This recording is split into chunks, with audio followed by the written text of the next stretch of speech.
Assalamualaikum warahmatullahi wabarakatuh. Pada kesempatan kali ini, saya akan menjelaskan studi kasus dari mata kuliah Manajemen Strategi dengan dosen pengampu Ibu Salik Vini Maris.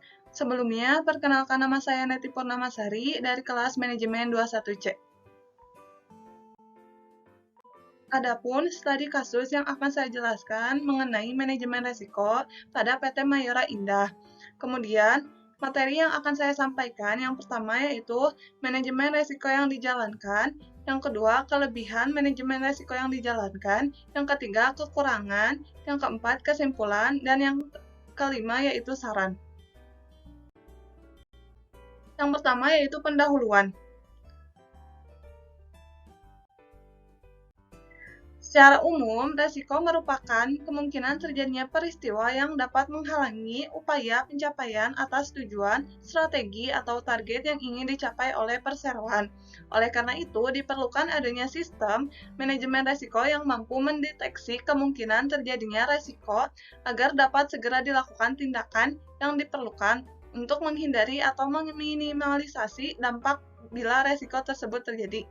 Dalam manajemen risiko terjadi di bawah koordinasi direksi. Para manajer perseroan melakukan pengelompokan atas risiko-risiko yang mungkin harus dihadapi oleh perseroan.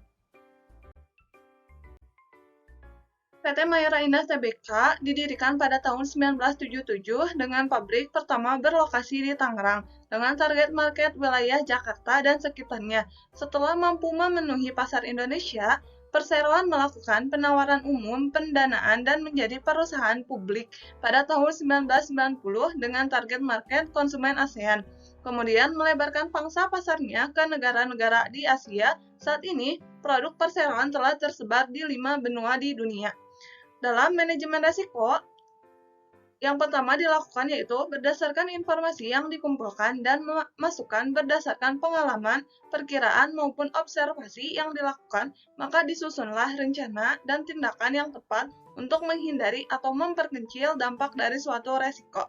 Kemudian dilakukan pelaksanaan manajemen risiko, ini telah menjadi bagian dari sistem manajemen perseroan dan menjadi bahan pertimbangan dalam proses pengambilan keputusan oleh manajemen. Sehingga seiring dengan berjalannya waktu, selalu tercipta adanya perbaikan berkelanjutan atau continuous improvement yang dijadikan strategi oleh perseroan. Yang kedua yaitu manajemen risiko yang dijalankan oleh PT Mayora. Yang pertama yaitu risiko pesaing usaha.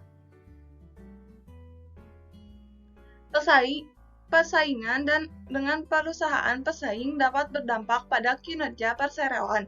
Karena target penjualan tidak pasti, perseroan hadapi resiko persaingan usaha, perlunya kreativitas inovasi dan evaluasi kualitas produk, ciptakan produk baru untuk menarik konsumen. PT Mayora Indah Tbk perlu memperluas pangsa pasar produknya tanpa batasan. Saat ini, perseroan telah menetapkan sistem manajemen ISO 22000-2005 untuk menjaga mutu produk dan standar food safety. Perusahaan menetapkan sistem ISO untuk meningkatkan margin dan efisiensi dan memuaskan pelanggan. Metode risk analysis dan manajemen mutu diperlukan untuk mengatasi bahaya makanan dan perbaikan berkelanjutan.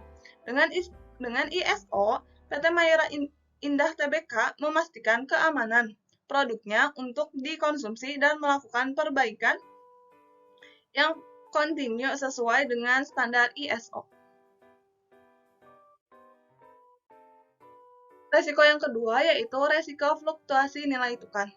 Nilai tukar asing yang tidak stabil dapat memengaruhi biaya produksi dan harga jual produk walaupun sebagian besar bahan baku berasal dari dalam negeri. Namun, instabilitas nilai tukar dolar terhadap rupiah bisa mempengaruhi harga bahan baku impor atau lokal sesuai harga pasar internasional, sehingga perubahan yang signifikan dapat mempengaruhi biaya perusahaan. Perseroan mengelola resiko ketidakstabilan yang mungkin terjadi ini dengan cara memperoleh penerimaan dan penjualan ekspor. Yang ketiga yaitu resiko pasokan bahan baku. Bencana alam, gagalnya panen, terganggunya jalur transportasi, dan kejadian-kejadian sejenis yang menyebabkan terganggunya pasokan bahan baku dapat menyebabkan pemanfaatan kapasitas produk untuk mendapatkan efisiensi maksimal tidak tercapai, sehingga dapat menurunkan kinerja operasional dan finansial perseroan. Untuk mengatasi terganggunya pasokan bahan baku, perseroan memiliki defisit supply chain yang dipimpin langsung oleh direktur perusahaan atau direktur perseroan. Perseroan juga memiliki tingkat persediaan yang memadai untuk memperkecil dampak yang mungkin ditimbulkan oleh kelangkaan bahan baku. Yang keempat, ada resiko peraturan internasional. Kondisi politik, ekonomi, dan peraturan di suatu negara dapat mempengaruhi kinerja perusahaan yang telah menjual produknya di seluruh benua, sehingga resiko bea masuk yang diberlakukan oleh negara tujuan ekspor, tingginya pajak dapat menghambat ekspor perseroan. Untuk mengatasi resiko tersebut, perseroan PT Mayora menetapkan prinsip efisiensi untuk memberlakukan harga jual yang kompetitif. Yang kelima, yaitu ada resiko kebijakan pemerintah.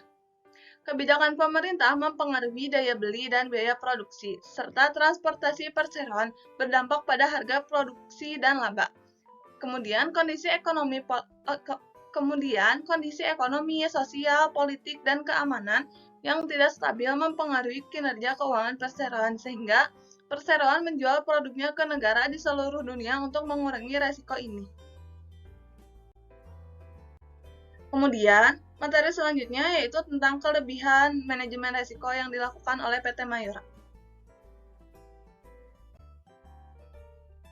Saat ini, PT Mayora Indah Tbk menetapkan sistem manajemen ISO 22000-2005, yaitu tentang keamanan pangan untuk menjaga mutu produk serta sebagai salah satu standar food safety yang telah digunakan di seluruh Indonesia.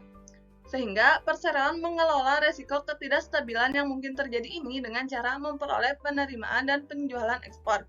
Kemudian, perseroan memiliki defisit supply chain yang dipimpin langsung oleh direktur perseroan.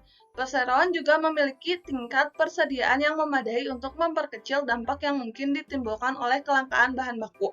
Perseroan menetapkan prinsip efisiensi dalam segala bidang agar dapat memperlakukan harga jual yang kompetitif. Dan yang terakhir yaitu perseroan menjual produknya ke berbagai negara di seluruh dunia. Materi selanjutnya yaitu tentang kekurangan manajemen risiko yang dilakukan oleh PT Mayora. Yang pertama, persaingan usaha dengan pengusaha pesaing yang memiliki bisnis yang sejenis dengan perseroan tentu tidak dapat dihindari. Risiko ini dapat menyebabkan ketidakpastian bagi target penjualan yang pada akhirnya dapat mempengaruhi kinerja perseroan. Perseroan memiliki defisit supply chain yang dipimpin langsung oleh direktur perseroan. Namun, ada beberapa kekurangan dalam proses penetapan defisit supply chain, yaitu 1. Melibatkan banyak pihak dengan kepentingan yang berbeda-beda. 2. Perbedaan bahasa, zona waktu, dan budaya dalam perusahaan. 3. Ketidakpastian pasokan harga dan kualitas bahan baku. Yang kelima yaitu tentang kesimpulan serta saran. Kesimpulannya,